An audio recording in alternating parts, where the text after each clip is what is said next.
Right, hello and welcome back. It's got to be about 6 months now since I last did any work on this engine and posted a video of it.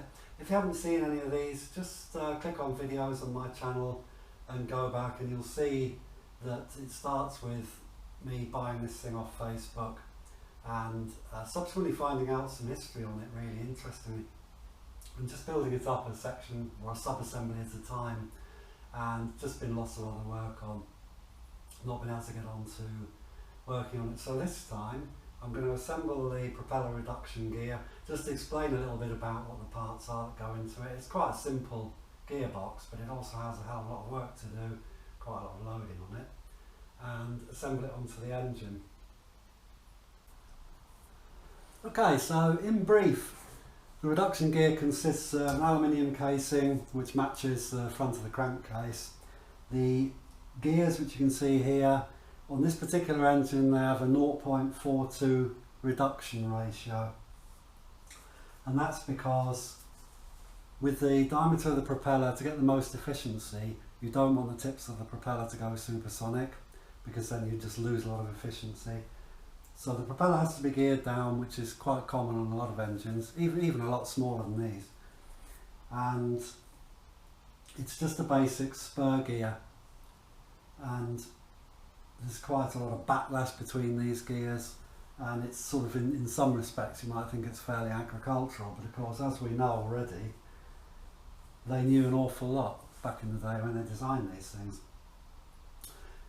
The two gears each run on a pair of roller bearings primarily, so there's one at the back of the main shaft there, and we'll see as it's assembled. There's one goes on the front here, there's one on the back of the pinion which is driven by the crankshaft, and there's another one that runs on the front. And it's not able to shuttle backwards and forwards because this is the roller bearing that goes on the front of the pinion.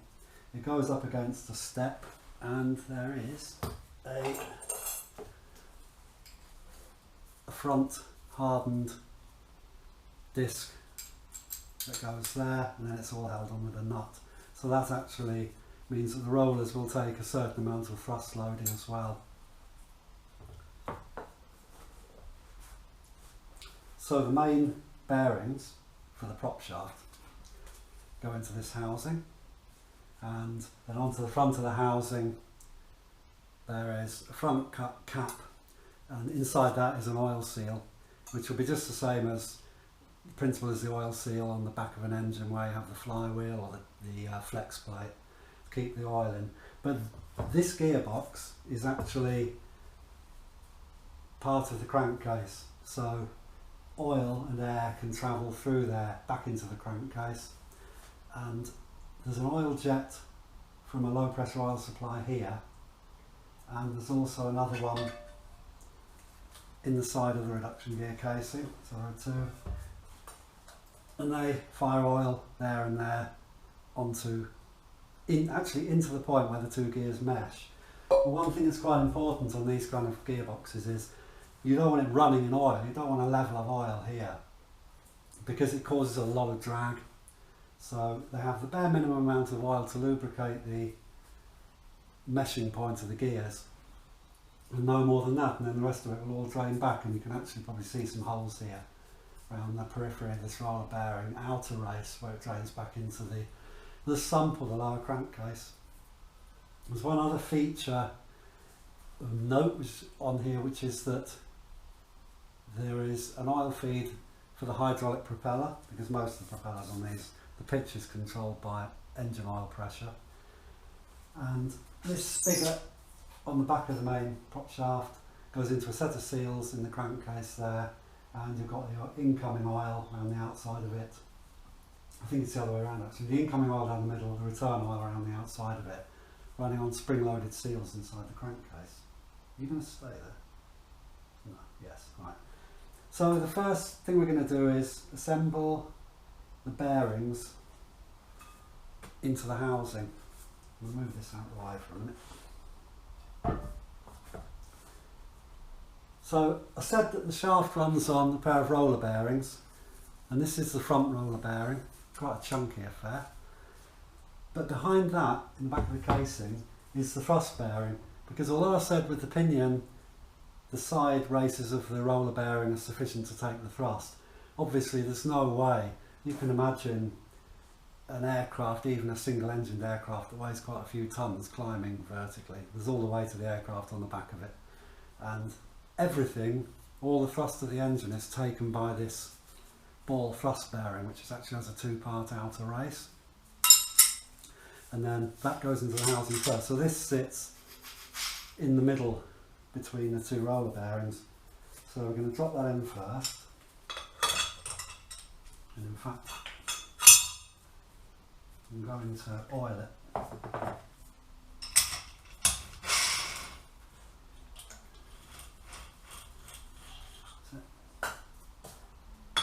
And the outer race can go in. Now, between the two bearings on both the outer and inner races, we have these bronze components which allow oil to pass through the bearings. Again, you don't want these bearings to be completely jam-packed full of oil, because it causes, again, a lot of drag and you lose power, and it's unnecessary, and it produces heat as well. So drop that in there. In the middle, again, this has oil lubrication grooves on it on both sides, so this component goes in the middle. Then the roller bearing, which again I'm going to lubricate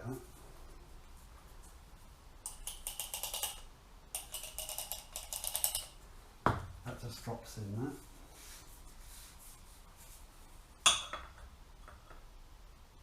Supposedly. Just take that out from there.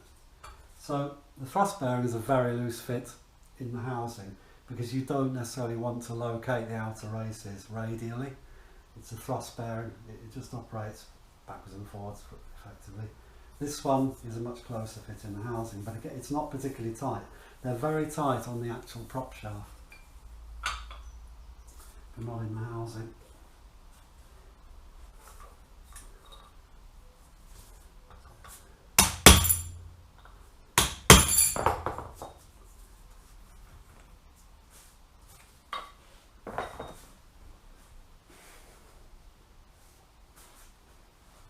Okay, so I did have to admit defeat and press that in the last bit, right. So the inner race of the roller bearing is going to go in, and we need to make sure that it still turns nice and freely, which is great. Right, so now I'm ready to put this bearing assembly into the front casing. You can see on the top lug there, it's got the engine number stamped on it, so we always know which way around it goes. These bolts are asymmetrically spaced, so it only goes on one way, but it can be a bit of a faff actually finding which way it is. So, and I've put sealant on the back of this thing before I put it on. The later versions of this used an O-ring under there. Again, this is quite an early engine, and as you can imagine, oil leaks were always a bit of a battle for them anyway.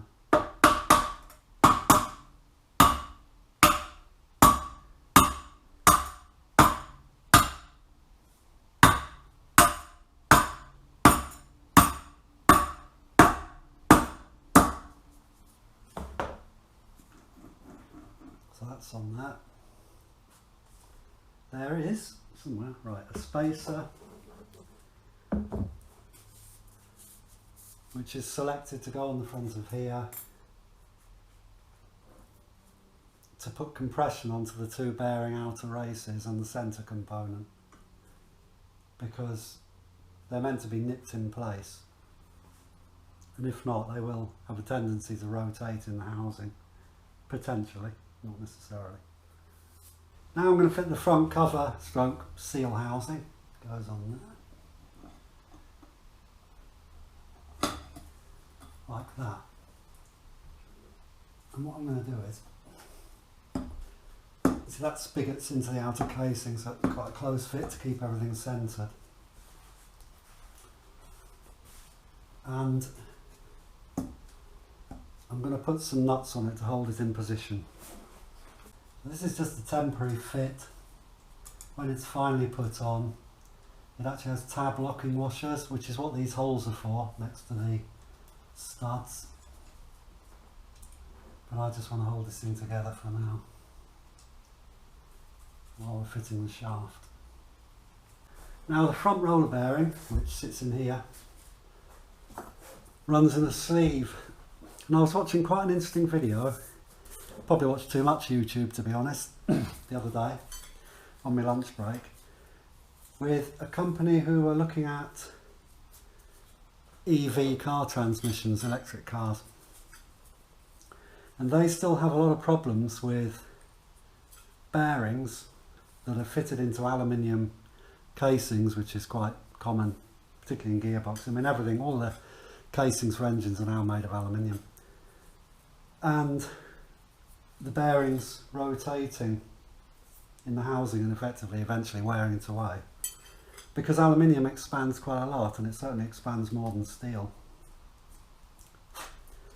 So the various different ways to go about stopping this are, on the Merlin they use a steel outer sleeve, and you can play about a bit more with your interference fits. You can specify sleeves of different thicknesses, and this pushes onto the bearing quite easily. But actually when the whole assembly is pushed into there, it then becomes tighter. That helps. This is held in simply by the nip placed on this front flange of the housing, which you'll see later, which bolts onto here. They did have problems with the bearings turning in the engine, and in some places on the Merlin they actually put a flange onto the outside diameter of some of these bearings. In fact, this is one of them on the very late engines that were used on civil aviation, sort of aircraft like the Argonaut and the Avro Tudor. This was then bolted in. It just makes the bearing a hell of a lot more work to manufacture because it's a lot bigger. It's got obviously a PCD of holes around the edge of it, but that completely stops it from ever rotating in the housing, and that is virtually the only way to really do that. Tesla, interestingly enough, on their transmission, they put something like, I can't remember exactly what it was, but basically some kind of pin, I think it is, just into the bearing housing, but in one position, which would prevent it from rotating, definitely.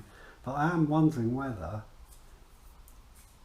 as it starts to, if the aluminium expands and the bearing is no longer tight enough in the housing, it's still going to want to vibrate, and it frets, and when it frets, that is basically eating away at the aluminium, and the bearing then becomes loose. So it'll be interesting to see in the longer term if solutions like that do actually work.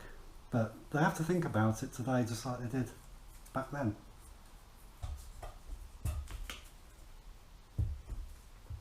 So that's the steel sleeve in there, and again fits quite freely into the housing. It's not really tight, but when this bearing is pushed in, it'll be quite a tight fit.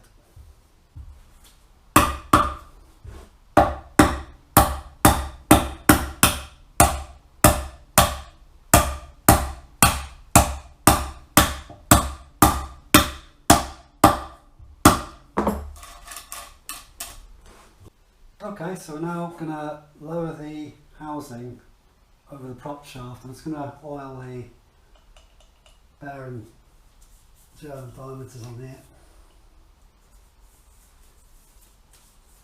and also the retaining thread there, and then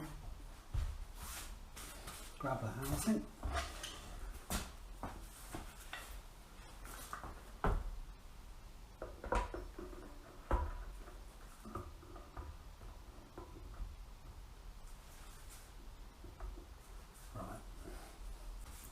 Now, this casing, because I don't have a workshop, so I'm not doing these things commercially anymore, I don't have a big enough press to get this into. This casing is actually, it's only 20mm wider than the press I've got in here, so anyway, it won't go in. So this is the tool that would normally go in the press. Goes over there, and then basically you can press the bearings down onto the shaft. However, I'm going to use a block of hardwood and a hammer, and then once it's part way on, I'm going to finish the job off with the retaining nut.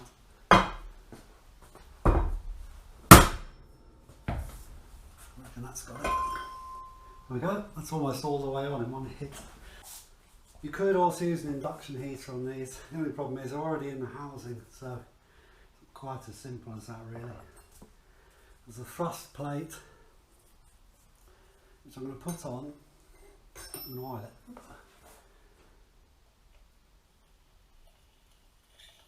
Just for the nut to run against, so we're not throwing the nut up against the bearing itself. And then I'm going to take all that off again because there's a tab washer.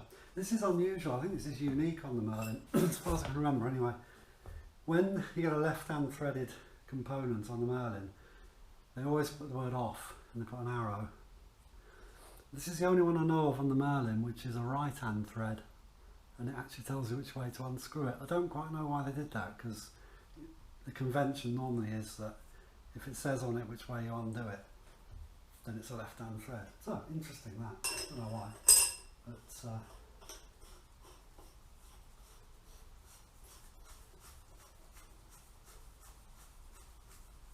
we go.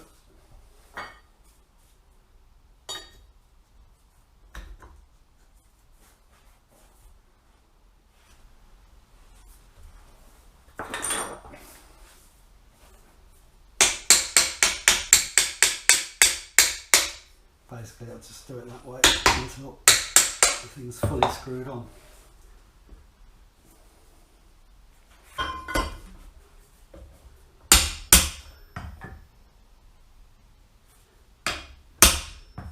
Looks like it. Yep, that's got that. So, do these up then.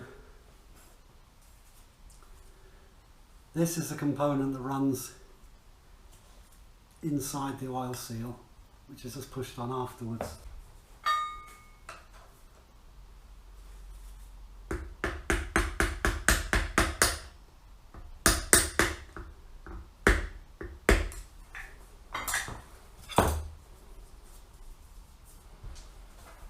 Oil this.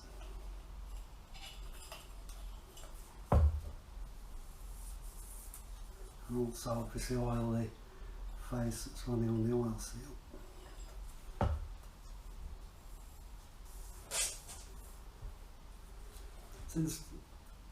It's interesting actually how you can see the line where the oil seal's been running on there, and these rubber oil seals, you see it on engines quite a lot. Even though this surface has been hardened, they still eat away into the metal.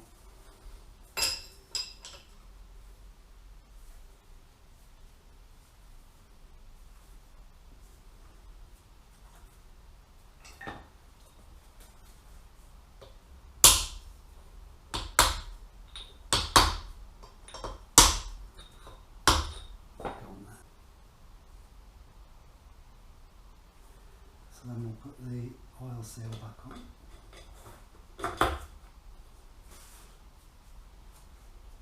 And again, I'm just going to temporarily retain it with these.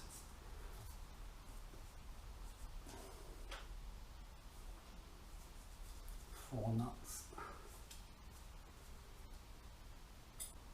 So the pinion just feeds in to the front roller bearing from the back.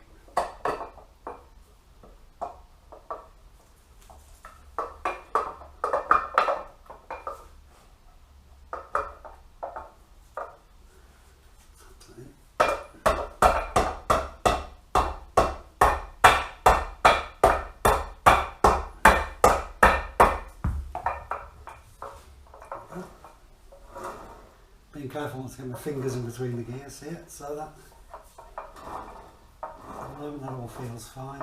I'm going to put the retaining nut and plate onto this thing, so I'll put a bit more oil on it first.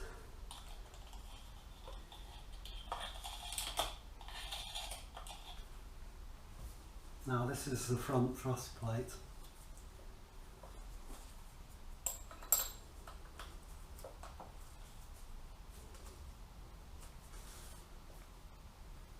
And then we have this tab washer.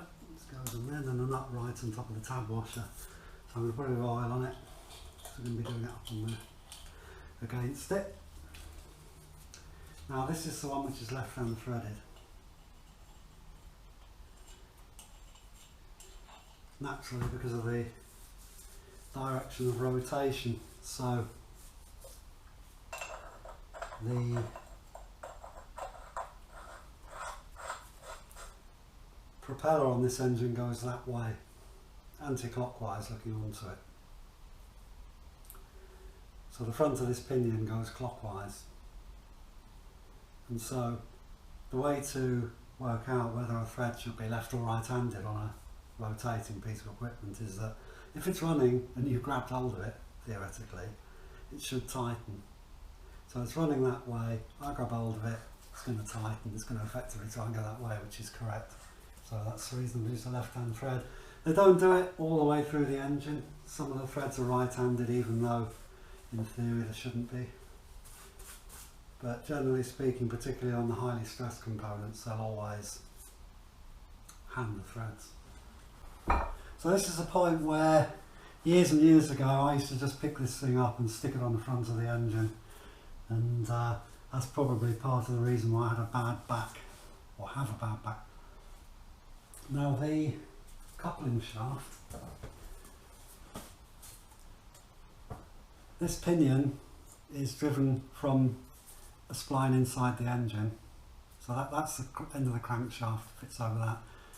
This goes into the pinion, and this is a hollow quill shaft, which, believe it or not, even though it's probably about, the wall thickness is about 10mm or 3/8 of an inch, this does actually twist. And this, in conjunction with a much smaller shaft driving the supercharger and various gears on the back of the engine, do a similar job as a crankshaft damper. And there is no crankshaft damper on this, and certainly straight six engines and V12s will always generally have one, but I mean aero engines never do anyway. So this goes into the engine. In fact I'll probably put it into the back of here first. We're going to put this thing up on the crane, offer it up to the engine, just temporarily nip it up with a few nuts. Then we're going to lock the crankshaft and finally tighten this. When I used to do these commercially, these just used to go onto a jig and we'd do all that, but it's a matter of space really in here. Just haven't got room for all the gear anymore.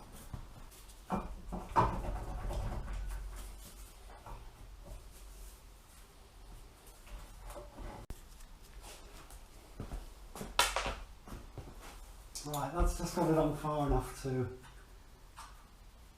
put a 3/8 knot on two of these studs. I'll very carefully wind it in. I can't just wrench it up because, for example, the spline driving through the centre here might not be in alignment, and I might actually have to rotate the gears to get that to go. So just very, very carefully pull it up.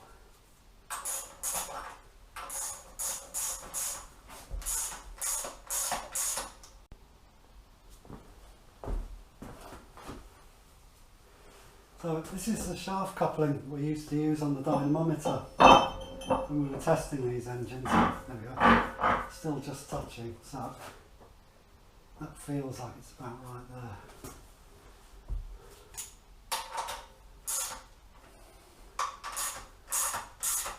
That's going in now. So at this point I shouldn't be able to turn this, or at least it should turn the crankshaft anyway. There you go. So that's coupled up now. I'm going to push it on a bit further.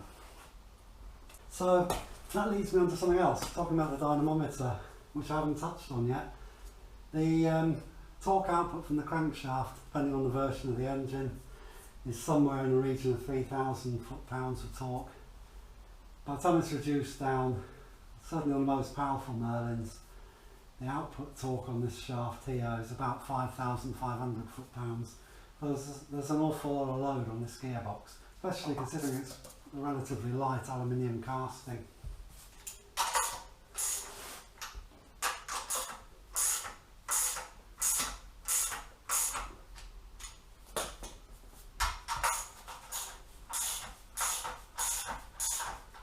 I'm now going to lock up the crankshaft to stop it from turning. Right, so just trying to work out how to get 1,000 pounds-feet on this thing. So we go. Well, it's moving. No, that's not happening, is it? Right, okay. Need to call on the enforcer. Right. Let's have a go with this.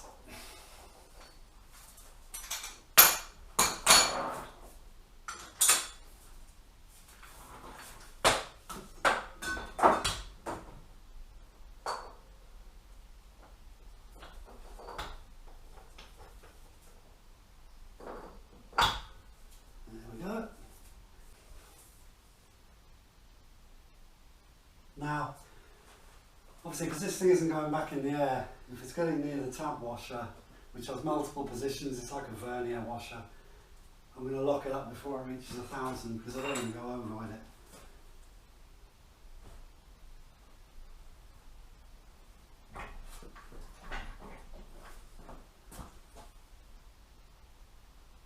It's almost there, actually.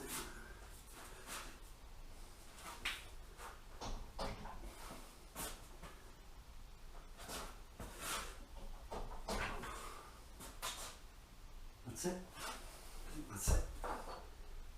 Yeah, it's bang on. Obviously, any more force than that, and I'd have to put a big piece of steel underneath here across the floor because it was going to tip the engine over, but that's now tightened up. So the final piece of the puzzle for the reduction gear, at least, is going to be this dual drive casing which fits on the front there. And the Propeller CSU, which is the governor that controls the pitch of the blades, goes on one side of it, and the vacuum pump on the other side, which is used for gyroscopic instruments in the cockpit. Now, this is driven by this little quill shaft here, which goes in the front. So I'm going to remove this component, one that goes into the engine.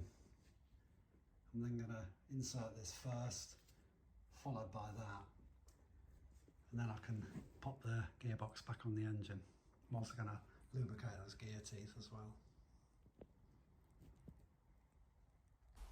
So this is the dual drive, or V drive as it's known, quill shaft installed in position. This is the centre shaft that it goes into like that, and there's a bevel gear there. This is the shaft which drives the vacuum pump, goes there, and similarly this is the adapter for the Propeller CSU or governor, goes there. In order to set the backlash in the gears, there are shim plates that go on to the casing like that, and that's basically it. One more observation before I put this thing back together. This gear and the flange, which is incorporated with the shaft itself, are two separate components. This is partly because they ran different ratios in these engines. Spitfires ran a 0.477 to 1 gear. This one, as I mentioned before, is a 0.42. Packard also had a couple of other ratios, but also it's a very large single component, and a mistake on it means scrapping the whole part. So this is probably part of the reason as well why they were separate.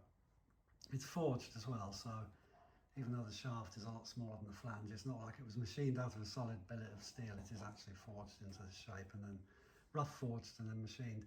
So these bolts are a very close fitting taper, and they're stretched when they're tightened up, so they're extremely tightly fitting when they're done up. They doubled the number of bolts on later engines as the power went up, in fact, as well. So there we have it. I hope you enjoyed this episode. I've got to put all the bolts back in, tighten everything up, actually reassemble the V-drive. I did notice that the prop shaft oil seal has shrunk, because it is the original one off the engine, and there's a gap around it, so I'm actually going to take this housing off. And that gets me around to the point of how original this thing is. It really is a bit of a time capsule in a way, but in this reduction gear I did actually change the ball and roller bearing in here on the basis that it's actually had water sitting in it in places. it was upside down for most of its life. I just wasn't 100% happy with the condition of those. All the other roller bearings on it were okay. Bearing in mind the fact that you've got like a 200 kilogram propeller hanging off this thing, even if you're just running it on the ground, which is what this thing potentially do. So I've changed those just out of precaution really. I think overall almost 100% of this engine is going to be original when it's finished. So in the next episode I'm going to be assembling the wheel case, which goes on the other end of the engine there, drives all the gears, has a supercharger drive inside it, so there's quite a lot of components in that, but I'm on with cleaning it up now, so hopefully before too long we'll have another episode.